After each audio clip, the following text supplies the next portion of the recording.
I went to help as part of this research team in the summer of 2009. We went to the Angelo Costal Range Reserve in Northern California. You can see it magnified on the map here. When we got to the reserve, we worked in one specific grassland area called South Meadow.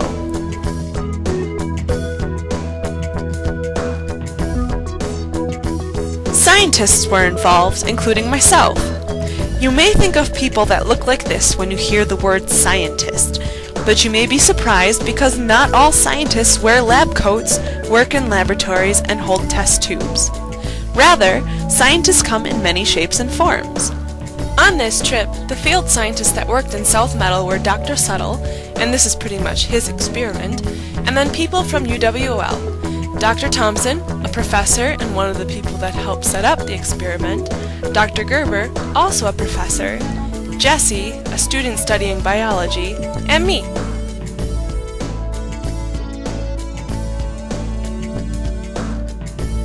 You remember this picture, right? These are the plots that were set up for the experiment. What I did with Dr. Thompson, Dr. Gerber, and Jesse was help collect data from half of the plots so that the data could be studied and used to see how plants and organisms might interact as global climate change affects the area. It might be helpful for you to see what the plots look like at ground level. Can you see the orange caps in the grass? Those mark the outside edge of one circular plot. I know it looks elliptical here, but if you were standing right in the middle of it, it would be circular. This line might help you see the plot better. Within each giant circular plot, there were a number of smaller plots, or subplots, or mini-plots that we used for sampling. In this picture, the white frame marks one subplot within the larger plot that I was working in. We only used this white frame twice per plot, so we only took samples from 2 subplots per one big plot. All of us worked together to collect the plants in these subplots.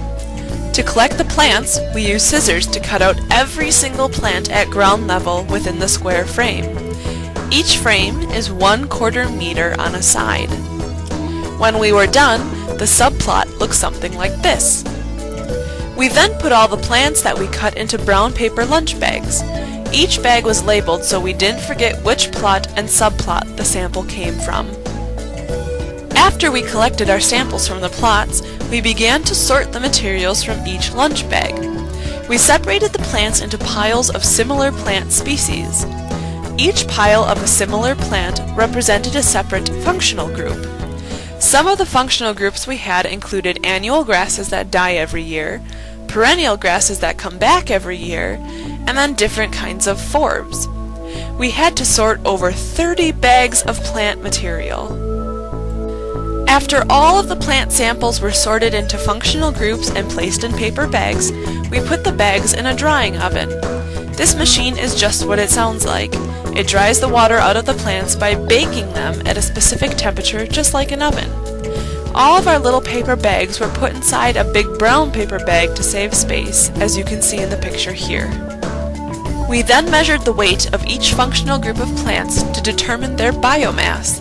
That's why this cutting, sorting, drying, and weighing process is called biomass sampling.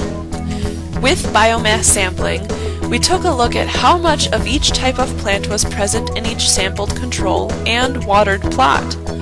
The kinds and amounts of plants varied among the different plots.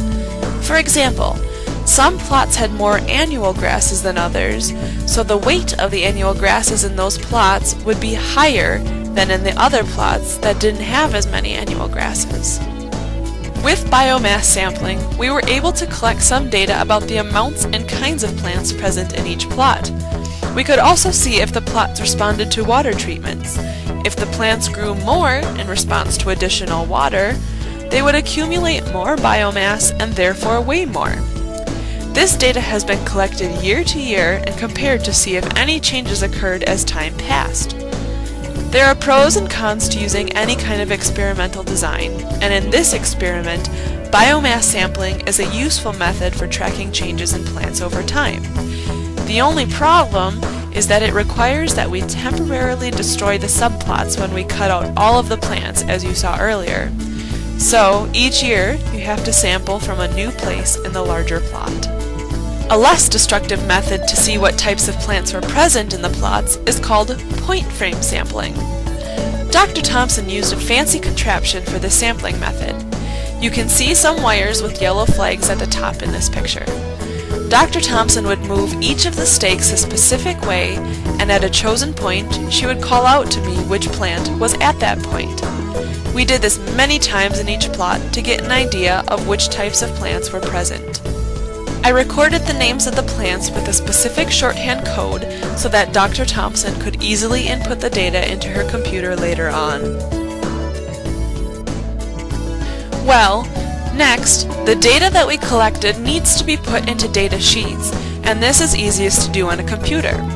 Once the information is put into data sheets, the data can be easily analyzed and compared from year to year. Good organization of the data is especially important since this experiment has been going on for almost 10 years. After everything is inputted and analyzed, conclusions can be made to try to explain what is happening out in South Meadow and why. To get even better data to support those conclusions, the experiment is continued year to year, and this whole process is repeated over and over again. What do you think the results of the experiment were?